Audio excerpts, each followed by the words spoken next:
अस्सलाम वालेकुम दोस्तों, कैसी हो? उम्मीद है कि आप खैरियत से होगे।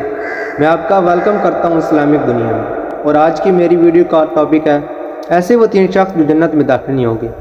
और याद रखिएगा दोस्तों, ये बात मैं खुद से नहीं, अपने पास से नहीं, बल्कि 2 जहानों के सरदार हज़रत मोहम्मद सल्लल्लाहु अलैहि वसल्लम के अहकामात की रोशनी में कह रहा हूँ। एक बार हमारे नबी तख्त मुबारक पर महराज हो रहे थे, तो जब आपने पहली सीढ़ी पर कदम रखा और कहा आमीन, जब दूसरी सीढ़ी पर कदम रखा फिर कहा आमीन, और जब आपने तीसरी सीढ़ी पर कदम रखा और कहा आमीन, तो कुछ सहाबा कराम बोल उठे और उन्होंने कहा, या रसूलल्लाह, आज माजरा क्या है, मामला क्या है?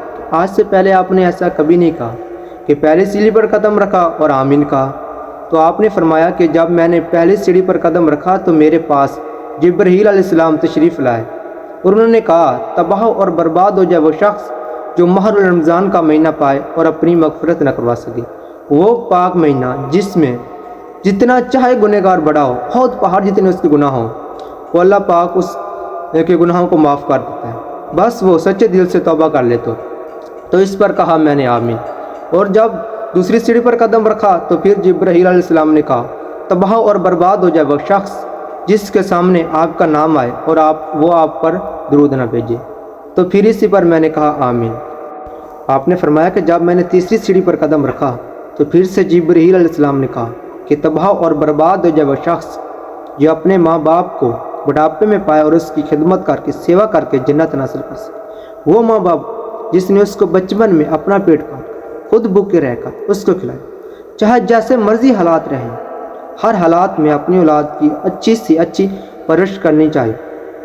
और जब उसके माँ बाप को उसकी ज़रूरत पड़ी और वो अपनी बीवी के प्यार में अंधा होकर अपने माँ बाप को भूल गया, तो इस पर हमारे नबी हज़रत मोहम्मद सल्लल्लाहु अलैहि वसल्लम ने फरमाया कि बेशक वो शख्स तबाह और बर्बाद हो जाए।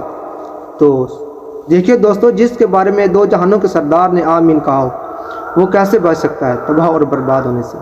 मेरी वीडियो का मकसद ये है कि आप अपने माँ बाप की ज़्यादा से ज़्यादा खिदमत करें। तो देखिए दोस्तों, मेरी वीडियो का मकसद सिर्फ इतना था कि आप इन गलतियों से बचें और जन्नत को अपने हाथ से जाने ना दें। वो भला कैसे? महर रमज़ान के रोज़े रखकर, तौबा तैब होकर और हमारे नबी हज़रत मोहम्मद सल्लल्लाहु अलैहि वसल्लम पर ज़्यादा से ज़्यादा दुरूद भेजकर, और सबसे बड़ी बात कि अपने माँ बाप की खिदमत करके। तो देखते हैं दोस्तों कि ये वीडियो सदका जारिया समझकर कौन कौन लोग शेयर करते हैं, और अगर अच्छी लगी हो तो लाइक और सब्सक्राइब ज़रूर कीजिए। खुदा हाफिज़।